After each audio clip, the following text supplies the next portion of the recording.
chunk. So instead of me just sitting here talking, let's just go ahead and get into it. So, all right, a few things. Um, Salzburg Day. With this book, Finished Lessons, we talked a little bit last week, or I know I did on the video, about some of the themes and the approaches that the Finns have taken with special education and just some of the overall viewpoints of the country. But, and I'll do my best not to just read from these, but if you catch me hugging the slides a little bit, it's just making sure that I say what I need to properly on this presentation. Now, let me go ahead and get started here. All right.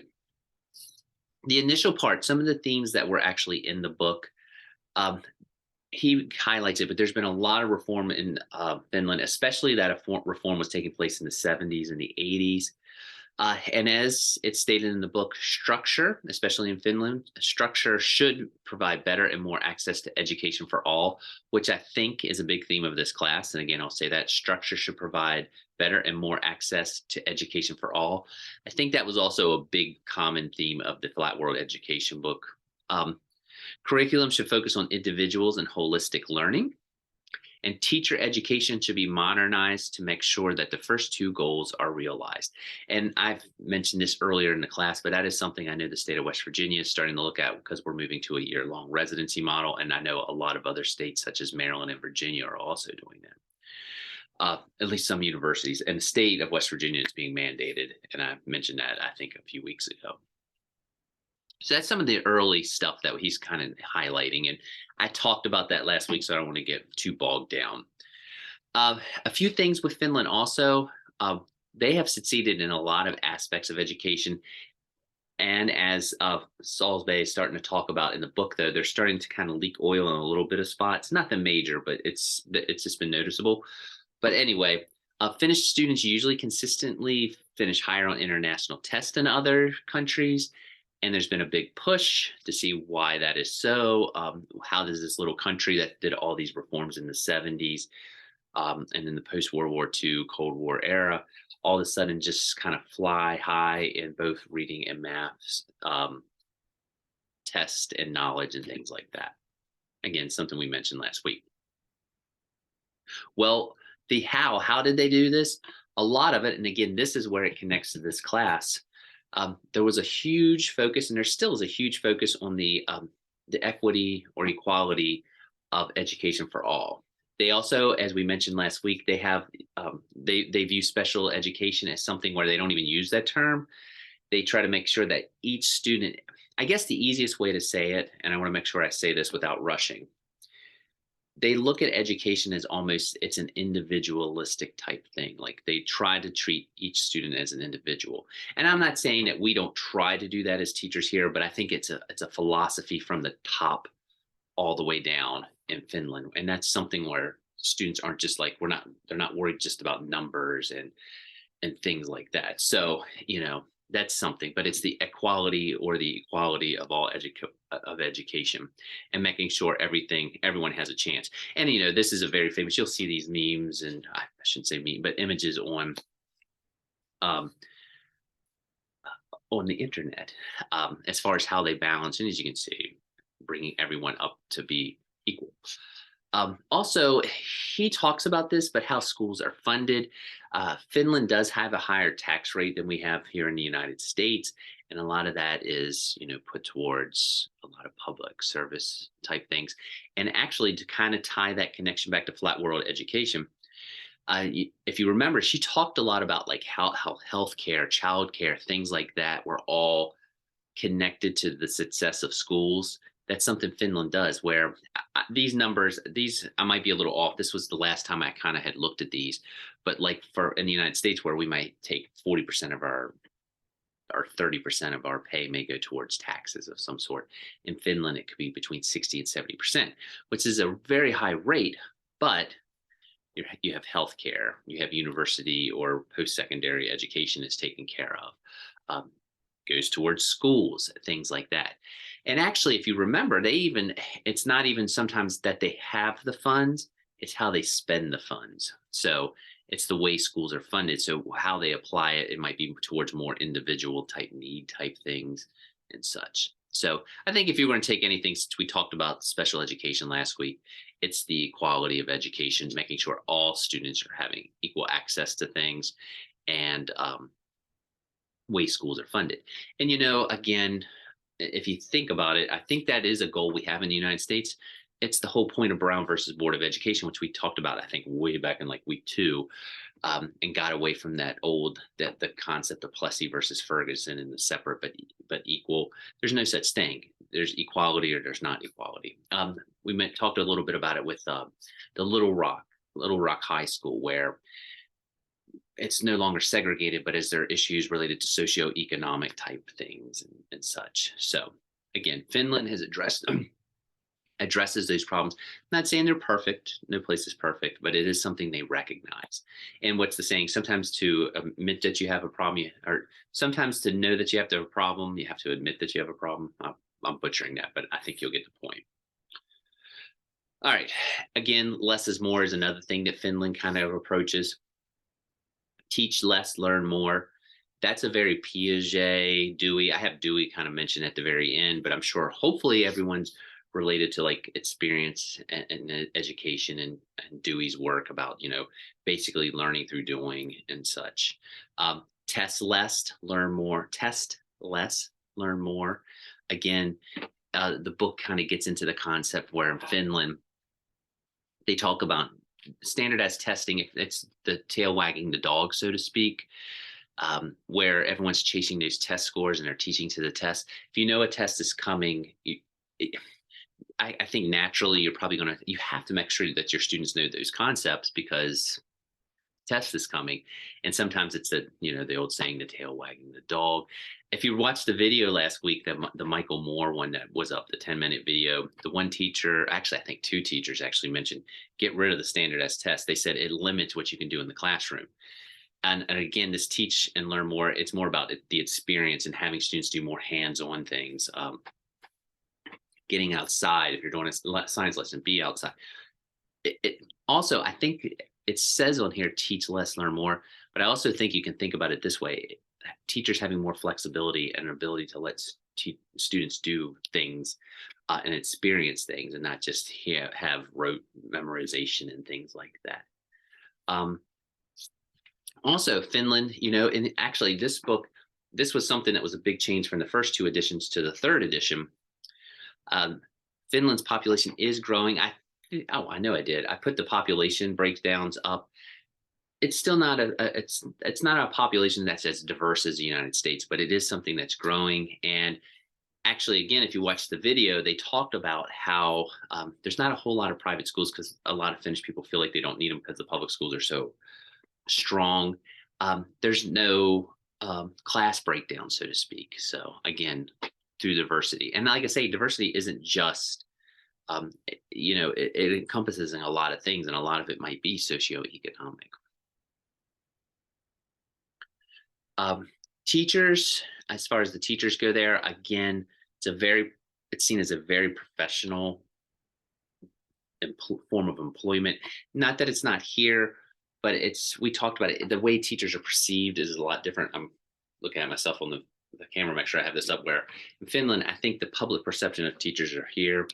I think sometimes teachers in the United States, we have to fight a lot of preconceived notions and things like that. So that might be a difference. And again, flat world education got into that too. There's a lot of competition to enter different schools, especially teacher education type programs. And there's the respect factor. I'm kind of working my way up. And there's a lot of collaboration. Teachers meet a lot. And where it talks about teach less, learn more, I went to a presentation one time on some Finnish schools, and like even the way they do high school, where the student, it's almost, I don't want to say it's like how we run college. It's the students have a lot of freedom to kind of come and go. So the teachers, they're not teaching these long, like 7.5-hour days. And a lot of the time is used to collaborate, how to develop lessons, how to integrate lessons. I'm a big proponent of integration. Social studies teacher, I loved when I could work with a language arts teacher, and I always come back to like Animal Farm, where they would read Animal Farm in language arts. Then I can come into the social studies and talk about aspects of the Cold War, the Russian Revolution, things like that. So again, collaboration with your colleagues, and I would even say collaboration with the community and with students. If you watch the video, a lot of the students are doing research of their own, not heavy research, but they're doing hands-on. Again, that Dewey concept, that experience. The big picture. GERM is an acronym. You'll hear this sometimes. It's the Global Education Reform Movement, where basically, I'm going to kind of spoil the next slide, but I'll go ahead and say it. A lot of countries try to copy each other. I'm going to get bogged down, and forgive me. But one thing you'll hear a lot of teachers say, and I know a lot of you teach in schools right now. One thing, it seems like policies in education everything changes. There's a new fad every 4 or 5 years. Sometimes, if I don't know how long everyone's been teaching, but if you know someone that's been teaching for like 20, 30 years, they'll say a lot of times when something's tried, they'll say, oh, we tried that 20 years ago, it doesn't work, or we only did it for 2 or 3 years. There's a lot of fads, and that's something that all these countries here, where they've started to look at Finland because they're trying to improve their standardized testing. Finland doesn't, I don't want to say they don't have standardized testing. I think the video is a little, um, it misleads a little bit with that. They just don't do the amount of standardized testing that we do. I mean, how would we know we couldn't compare in terms of like the math and science scores that's on like the second slide if there wasn't some form of assessment like that. But by and large, it's not stressed like it is in a lot of these other countries. A lot of people have, like I said, started to look at things like how Finland handles things and employ that. Of course, also one thing that the Finnish book talks about a little bit is you also don't. It's a fine line. You don't want to lose. Each country's different. Each area is different. So you don't want to lose some of that cultural identity because your populations are different and the needs of one place aren't going to be the same as another. So it's a fine line. And as you can see, some of well, let's go back. Some of the, global education reform movement traits. Make sure I said the acronym right. There's a lot of competition among schools. Competition can be good and bad, but by and large, the competition with this is seen as being unhealthy. And the book does highlight this a little bit because it leads to standardization of content because you want students to know certain things, and they're looking to take those tests and see who scores the highest. Also, the video, I keep referring back to the video, but that's why I like it. It's a 10-minute and it just is a snapshot. I think Common Core did this too. And as someone in social studies, I sometimes get a little defensive about this. There's such a premium on math and reading, which, by the way, incredibly important subjects. I'm not debating that. But what they're saying is you remember the one lady in the video talks about how there was no poetry, or there was like schools were cutting art and schools are cutting phys ed. These are all important. It's like I always tell I used to tell my middle school students, in life, you don't go through like, I'm in the social studies part of my day, I'm in the art part of my day, I'm in the math part of my day, I'm in the reading part of my day. Life doesn't operate like that. It's all these things should mold into one. And I think that's something Finland tries to do. It doesn't get locked down on a few core subjects and grant funding and stuff like that. So also, they don't have school choice because the schools are all good. And that the video, again, I keep referencing it, but it does talk about that, where people don't try to put in waivers and things like that. As you can see, Finland has not adopted any of these traits because most people are trying to get what they have, but yet they're kind of tied to their standardized testing, which Flat World talks about, we've talked about in this class, does not seem to meet all the needs of all your students if we're talking about from a diversity, multicultural, and socioeconomic, any of that stuff. So some other things that that the book highlights. I talked about the tax base, Finland, and obviously the book talks about it has a very high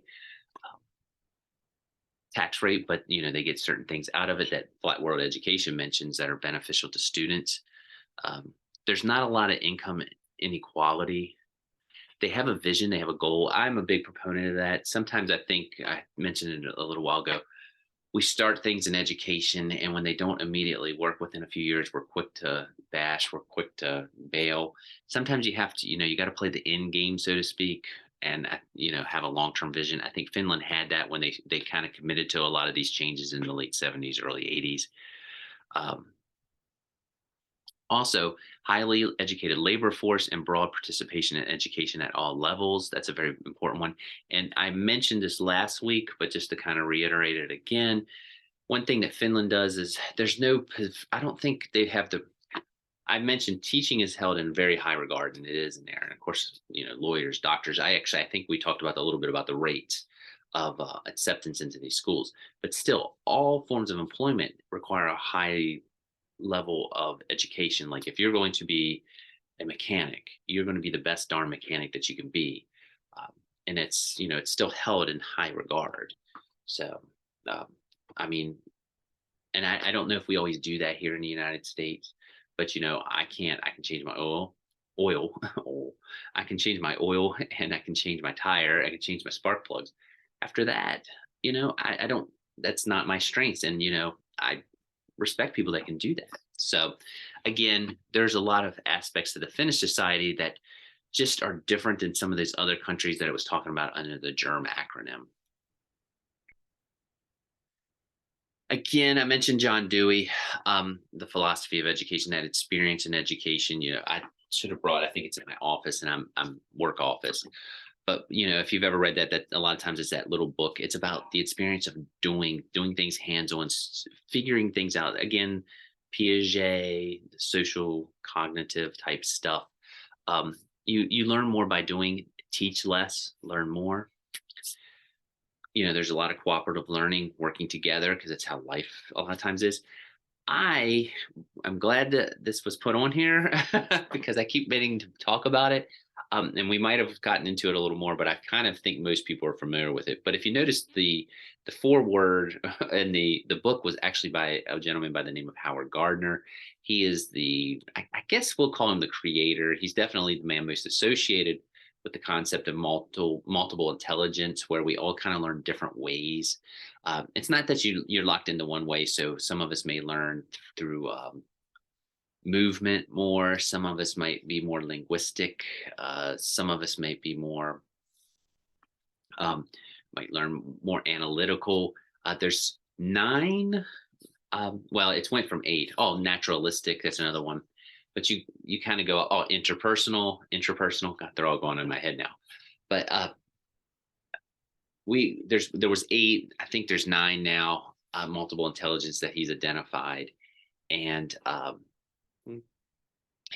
Finland actually realizes this and tries to adapt lessons. So you shouldn't just be teaching in one style. You should be throughout the year incorporating different ways that meet these intelligence. I always take it for granted that people actually know what multiple intelligence, what they are. When I get done this, though, it's just one of these on the moment things, just like in a classroom. I'll pull some up just in case you're not familiar with it, but they balance out lessons with this. And I think that's something we should all try to do in the United States and everywhere. Is kind of put some of these things in. It's not, now Gardner, I should say, he recognizes that a lot of teachers uses this for lesson planning and all, and he's quick to say that's not, he was looking at it more, he's works in the psychology department, was thinking about the way people think. But it is, I think, a nice way to think about if you're balancing all the needs of your students.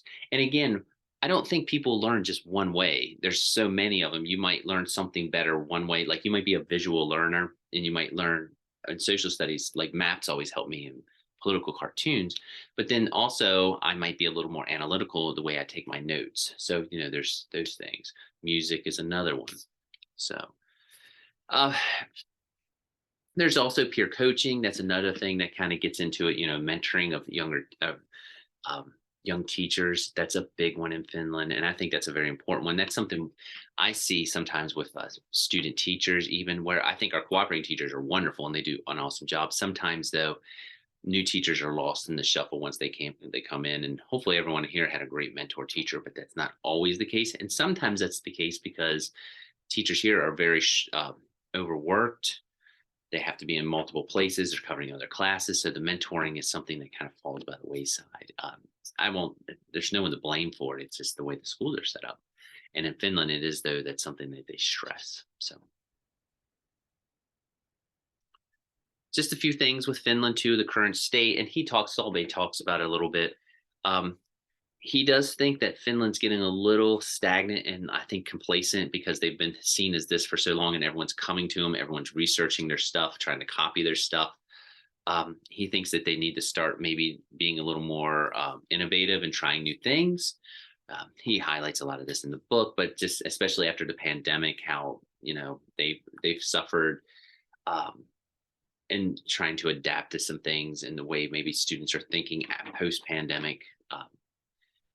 It was a game changer. I'm kind of mumbling through that a little bit, but Finland's kind of they're still learning their way in a post pandemic world. Is what I think I'm trying to say the best that I can.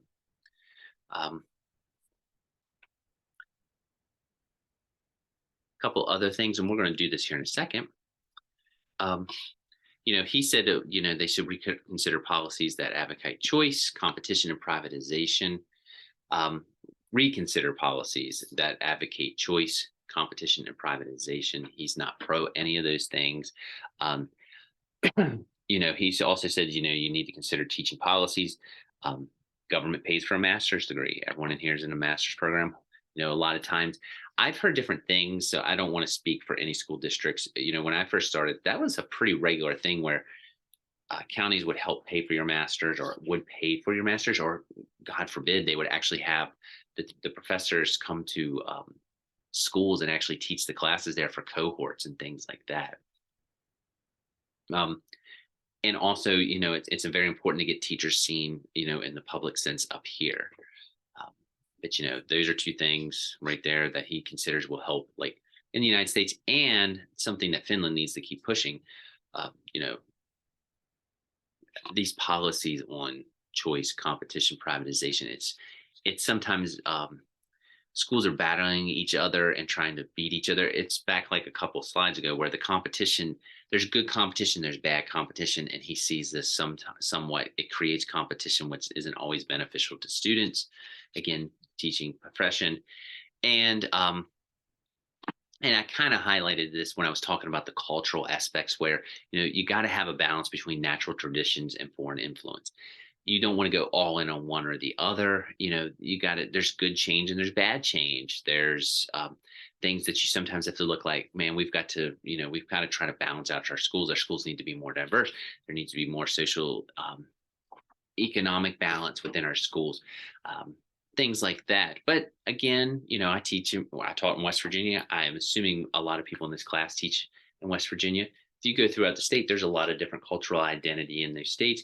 And, sometimes it is, what's the phrase? Give me 2 seconds. I'm going to sit here and look like I'm pondering, and I am actually. Institutional knowledge, I guess, is a good way to think about it, where if you're from somewhere or you went somewhere, you have that institutional knowledge, and it's very helpful when you teach. And you don't want to lose that. And that's one thing what we're finding with our schools now. I know in Berkeley County, they're losing a lot of people who have been teaching at schools for 10, 15, 20 years, then they're going to other professions or leaving the state. And they're the people who have the institutional knowledge. That's very key. So hopefully everyone here is getting to that point or will stay where they are. I think there is something to be saying, for knowing where you are and knowing the people and such.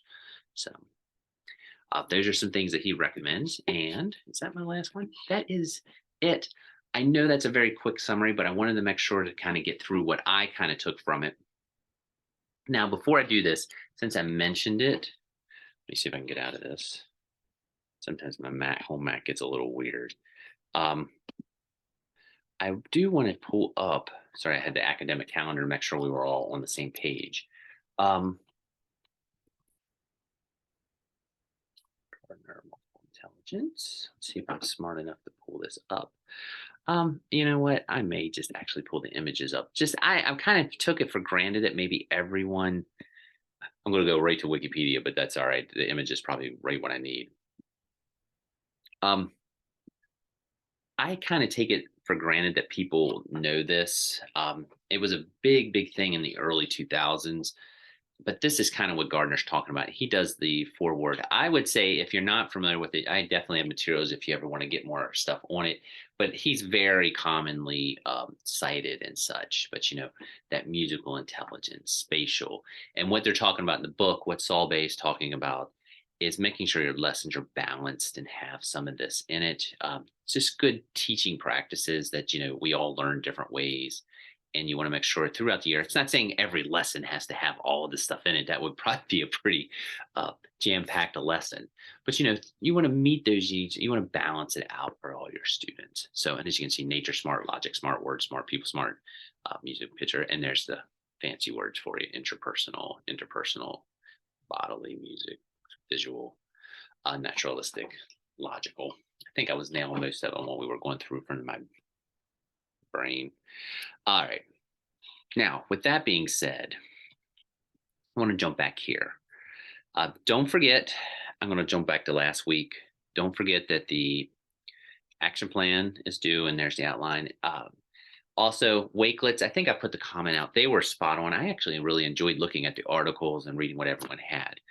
This week, we're going to try something a little different. Again, a lot of people are familiar with Padlet, but I want to make sure we are on the same page. So if you go to this week, this video will be right here, weekly overview. I left the action plan up there, and actually why I mentioned Wednesday, I'm going to go ahead and fix that so it's on here. Boom. All right. I'm going to show you the sample of the Padlet, but let me kind of go over the exercise here in a moment. You're going to go to Padlet, and you should be able to create an account. There's a free account. It lets you make 5 of them unless you want to pay for more. Don't pay for more unless you want to. I don't think you probably want to, but you get 5 free Padlets. I never pay for more. I just delete the ones that I don't use. But what you're going to do is you're going to select a country. I don't care what country you pick. You can pick any country that you're interested in. I like Germany, England, France. I'm kind of sure it's what I studied a lot when I was a history major. These are countries that I'm a lot of times looking at how they do things. But I've done a little bit on China and Japan also. But you're going to pick a country, and you're going to kind of look at some aspects of their educational system. You're going to create a wall of information. And I'm going to show you what I want first, and then I'll show you how to make it. But the information that you're going to need is you're going to need a background of the country. Don't make it too long. It can be a paragraph or two, and nothing fancy. Just kind of give, the education in your country. Like, is it more like Finland? Is it more like the United States? Do they just follow a secondary versus elementary system, or do students go like only to age 16 and then go off to post-secondary? Stuff like that, whatever you think is important. Just an overview. The country's goal, as you see it for education, this is where it's a little more your opinion. You're going to compare it to the US and Finland, and I'll show you how you can set it up here in a second. I want you to look at the teachers, how teachers are trained. Again, you don't have to write a novel on any of this, just kind of give some snippets, and you're going to compare it again to Finland and the United States. Equity, and basically do you think that all citizens are provided the same opportunity, or are there any struggles that country has and compared to the other two? This is going to be a little bit of a mix of, I feel like with the United States, there might be a little more opinion, and that's fine. I'll know where you're coming from. And then with Finland, hopefully you'll be able to pull some stuff from the book and kind of highlight it in there. And then finally, would the Finnish model work in your selected country? You think, like some of the things they do, or the US? So let me go to, I know I blew through that, but I think when you see this, it might make a little more sense. This was an example I made. I didn't put an actual, well, I did put a German flag in there, but just to kind of show you what I'm looking for. I'll show you how to make this in 2 seconds. Well, 2 minutes. But if you're going to pick a country, and just a little bit of background, you can actually, it doesn't have to be all education. I should say that. You can talk about a little bit of the demographics, like the population, maybe how long students are expected to go to school. The diversity is very important. Is it a homogenous type population? Does it have a lot of diversity in it? The country's goals. This is where I kind of want you to think about some things.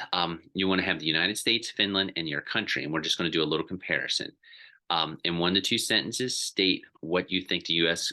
educational goals are, and that's in your honest opinion. So you're going to kind of put it just what you think. Finland, same thing. 1 or 2 sentences. I'd say 2. You can go over that, by the way, but at least kind of have some little bit of information. But if you want to go a little more, that's fine. By no means am I going to stop you in your honest opinion and in your country. Teacher prep, pros and cons. Again, the Finnish book and the US book, all of you have experienced it, so you'll be able to speak to those. Your country might have to do just a slight bit of research to see how they do it. And you can put the pros and cons. Do you see anything that you like, what you don't like? And by the way, and let me say this, everyone's done an awesome job on the boards and all. I do not, opinions are opinions. This is a social studies teacher in me. I'm not penalizing anyone for their opinions, whether I agree with them or not. So be honest. I think that's always the best policy. Equity, how, if all, does the United States attempt to provide an equality or equity in their educational system? What works, what doesn't? Same way with Finland. And again, that's kind of been in the lectures. It's been in the books. You can just cite that. And then just kind of look what's your country that you're picking. Just make sure you're staying with the same country all the way through. And then finally with the Finnish model, obviously you don't have to say if the Finnish model works in Finland or not. But do you think a lot of the things in Finland would work? Why or why not? Maybe what would work? What don't you think would work? And the same thing with your country. So that's the assignment. And like I say, it's just these 5 things. I will say, I'll show you how to make it in a second, but even though our class is going to be over, if you don't mind, I will probably send these to everyone if they want to check them out, because I think it would be nice to share. In a dream world, I would love to do these in a class where we could talk and present a little bit.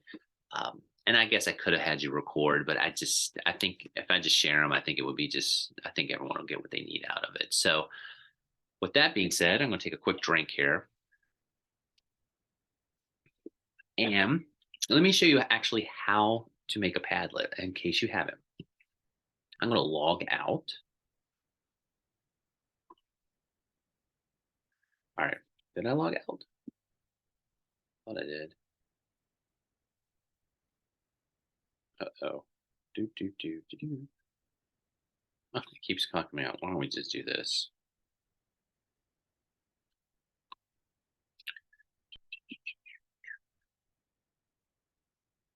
All right.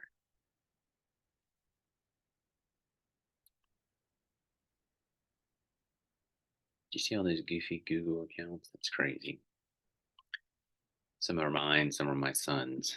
All right. You go here. You're just going to simply type in Padlet. You go in. You can log in any which way you can.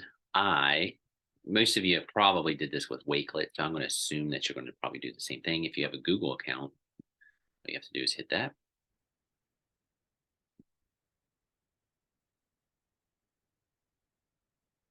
And let's log in. And I'm logged in. And as you can see, there's a whole bunch of stuff here. It says I'm over by 1, so I'm going to get rid of one of these real quick. You don't mind? Okay.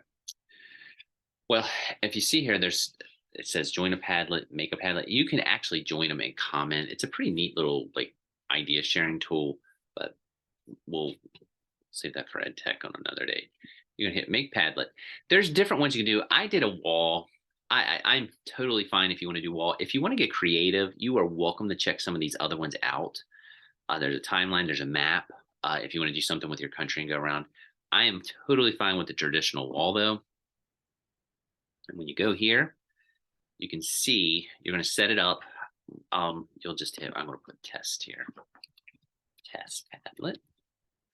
And you can change the background and all that stuff. And if you want to get into a bunch of stuff, that's fine and change them. I'm just going to make mine red. And go back. And as you can see, test Padlet, all that stuff's on there. That all looks great. So we're going to hit next.